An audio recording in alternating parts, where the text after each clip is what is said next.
WWE for decades was synonymous with Vince McMahon's vision. He was the man who took a regional wrestling company and turned it into a global entertainment powerhouse, eliminating competition, redefining the business model, and transforming pro wrestling into sports entertainment. His philosophy centered around spectacle, larger-than-life characters, soap opera drama, and crossover mainstream relevance. Vince's WWE was the place of Hulk Hogan, Stone Cold Steve Austin, The Rock, John Cena, and Roman Reigns. Regardless of fan complaints, Vince McMahon's formula kept WWE financially secure, culturally dominant, and globally recognizable. Yet when Vince stepped down amid scandal and Triple H, Paul Levesque, took over as chief content officer, the company began shifting in a direction that many argue has slowly eroded what Vince built. The argument that Triple H destroyed Vince's WWE isn't simply about numbers or surface-level creative changes. It's about the dismantling of Vince's core philosophy and the transformation of WWE into something that may please hardcore fans but lacks the broad cultural dominance Vince insisted upon. When Triple H took creative control, he immediately began reversing Vince's most recent decisions. Wrestlers who had been released under budget cuts such as Karrion Kross, Dakota Kai, Braun Strowman, Bray Wyatt, Hit Row, and Johnny Gargano were brought back. Fans initially celebrated this, believing it meant that Triple H valued wrestling talent and storytelling. However, the long-term consequence was that many of these returns failed to make a meaningful impact. Kross was reintroduced with a big push, but quickly faded into irrelevance. Gargano struggled to gain traction on the main roster, and Hit Row never caught on with the audience. Bringing back talent without a long-term plan diluted the product and clogged up the roster, something Vince avoided by keeping only acts he believed could connect on a grand stage. Triple H's decision reflected a focus on pleasing hardcore fans rather than strategically selecting marketable stars for the mainstream. One of the biggest criticisms of Triple H's WWE is his emphasis on wrestling for wrestling's sake. Vince McMahon had little interest in long, technical matches. He believed that what drew fans was the spectacle, the moments, the promos, the drama. Triple H, shaped by his own career and love of traditional wrestling, put more focus on in-ring action. This approach pleased hardcore fans and critics who always complained about Vince ignoring work rate. Pay-per-view matches under Triple H have often been longer, more technically sound, and more consistent. Yet ratings and mainstream buzz haven't reflected a significant increase, and this highlights the core problem. Vince's WWE knew how to capture casual fans who tuned in for drama and personalities, while Triple H's WWE risks catering too much to a niche audience that already loved wrestling. By prioritizing work rate, he slowly destroyed Vince's philosophy of spectacle-driven television, leaving WWE at risk of losing mainstream dominance. Another way Triple H destroyed Vince's WWE is through presentation. Vince McMahon believed WWE should feel larger than life. His obsession with production values, camera angles, extravagant entrances, and big arena shows gave WWE a unique identity. Triple H has simplified production in certain areas, with darker lighting, a grittier feel, and more focus on matches. While this appeals to fans of NXT who enjoyed that vibe, it makes WWE look less distinct from AEW and other wrestling companies. Vince always wanted WWE to look different from pro wrestling promotions. Triple H, intentionally or not, has made WWE feel more like another wrestling company rather than a global entertainment brand. This undermines the very identity Vince spent decades creating. The booking philosophy has also shifted drastically. Vince McMahon was notorious for booking week to week, tearing up scripts and rewriting shows. While chaotic, it created a sense of unpredictability. Fans never quite knew what was going to happen, and moments like the pipe bomb, Money in the Bank 2011, or Brock Lesnar breaking The Undertaker's streak thrived under Vince's dramatic last-minute decision-making. Triple H, on the other hand, emphasizes long-term storytelling. He carefully plots storylines for months, sometimes years, as seen with the Bloodline saga, Cody Rhodes' journey, or Drew McIntyre's latest push. While this gives fans narrative depth, it also creates stagnation. Shows often feel slow, and viewers already know where the stories are going, killing excitement week to week.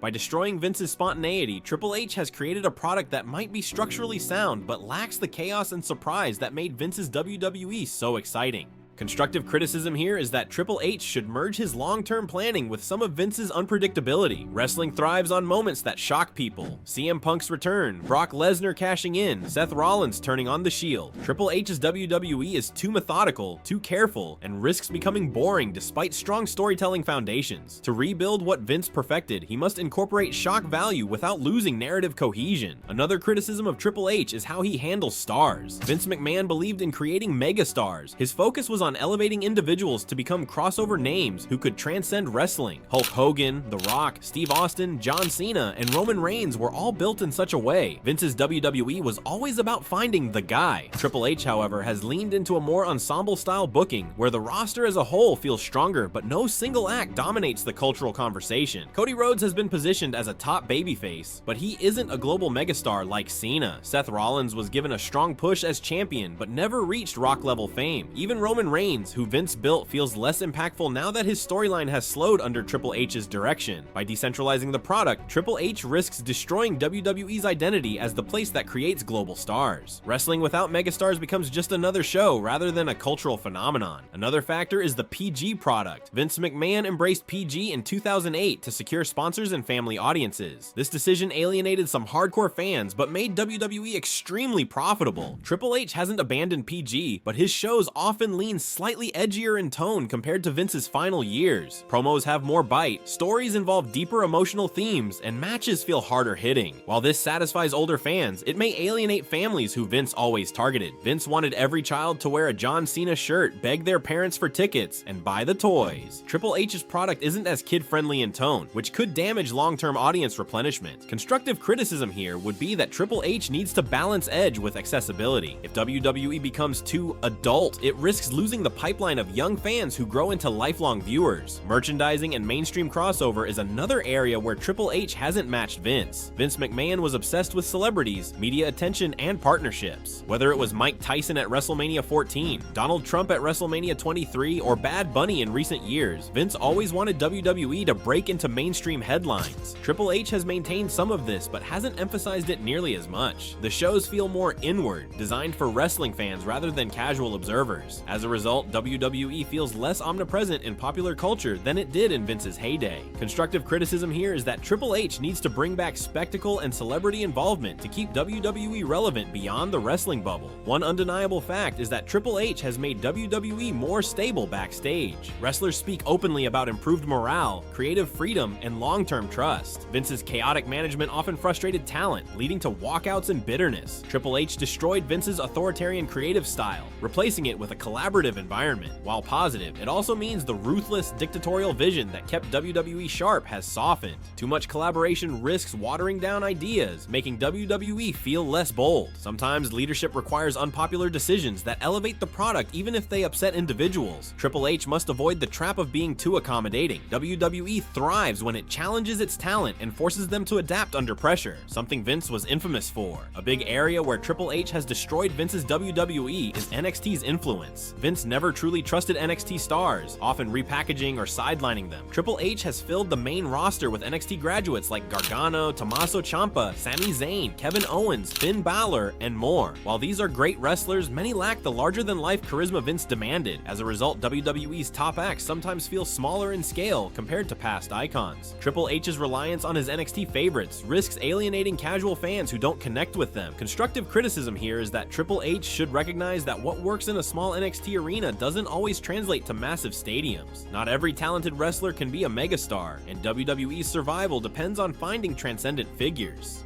The question of ratings and numbers also matters. Under Vince, ratings steadily declined, but WWE still maintained cultural presence. Under Triple H, ratings haven't skyrocketed. The shows are more critically acclaimed, but business metrics like television viewership haven't exploded. This proves that Triple H destroyed Vince's WWE not by ruining business, but by changing the creative DNA. Vince's WWE was always about appealing to the widest possible audience, while Triple H's WWE appeals more to a niche. In the short term, this is fine because WWE is financially buoyed by media rights deals and international expansion, but long term, losing casuals and mainstream recognition could weaken WWE's global footprint. To be constructive, Triple H should merge Vince's global vision with his modern booking. He should keep the improved morale, better storytelling, and focus on wrestling, but reintroduce spectacle, megastar creation, and crossover appeal. WWE must feel different from AEW, not like a glossier version of it. By leaning too much into pleasing hardcore fans, Triple H risks destroying Vince's empire, which was built on casual appeal and cultural dominance. Another subtle way Triple H has destroyed Vince's WWE is by changing the narrative pace of shows. Vince loved short-term feuds, surprise turns, and immediate payoffs. Triple H prefers slower burns. This has made WWE television more coherent but less exciting week to week.